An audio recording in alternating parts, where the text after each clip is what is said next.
Have you heard of the 3 Rs? Don't break into Natu yet. I'm not talking about the movie RRR. I'm referring to the 3 Rs in education.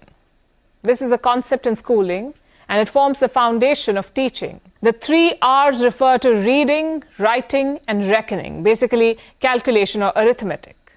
So that's the 3 Rs, reading, writing, reckoning. But in recent years, there has been a push for a 4th R, recess. This includes playtime for physical education. You see, researchers, educators, parents, they're all increasingly coming on the same page. They're all realizing that exercise is crucial for children. So they want to boost physical education. They want to raise its standard. They want to give it the same status as maths, English, or science. And slowly, governments are coming on board. Now, credit where it's due.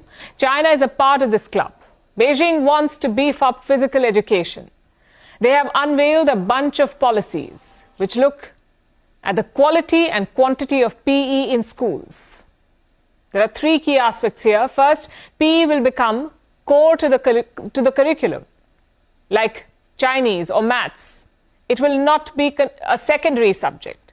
Second, the focus will shift to teachers. Their numbers will get a boost, and so will the respect that they are due. Yes, China being China is mandating respect too, but this time for good, it seems. They want physical education teachers to be treated the same as their colleagues teaching core subjects. This will ensure that they are compensated well and held to higher standards. Plus, it will encourage retired athletes and military veterans to pitch in. And third, apart from quality, Beijing is regulating quantity as well. They're mandating at least 2 hours of physical activity daily, 1 hour at school and another outside school. Of course, an obstacle course lies ahead. These policies could face hurdles during execution, like ensuring relevant infrastructure in schools, or regulating the hiring of teachers, or measuring the progress, and making sure that some children don't fall behind. But these policies are also necessary. And this is one of those rare occasions where China is thinking in the right direction. But why now? Why is Beijing giving physical education the credit it is due? The answer lies in their economy. It is in bad shape. There is a slowdown. Factory activity has shrunk. People are spending lesser money, so they're opting for cheaper food or junk food. Over the next decade, obesity is expected to rise in the country, and this is bad news. Because according to the World Health Organization, more than 37% of their population is already overweight or obese. And this includes children.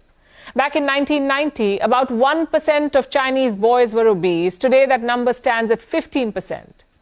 This is behind the US, but ahead of most other countries like the UK, Japan, and India.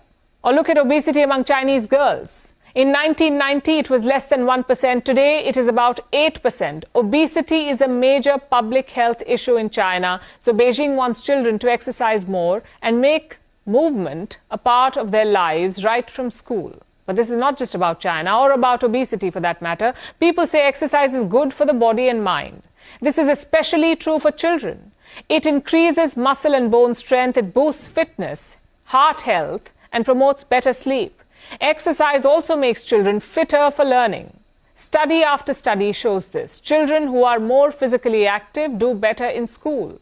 They have better concentration, better focus, more self-control, lesser stress and anxiety. In fact, physically fit children have different brain structures altogether. It helps them do better at maths and reading. So the benefits are plenty, yet physical education is often seen as a hindrance to studies. It is viewed as a distraction. It is given stepchild treatment. Very few countries mandate it in schools.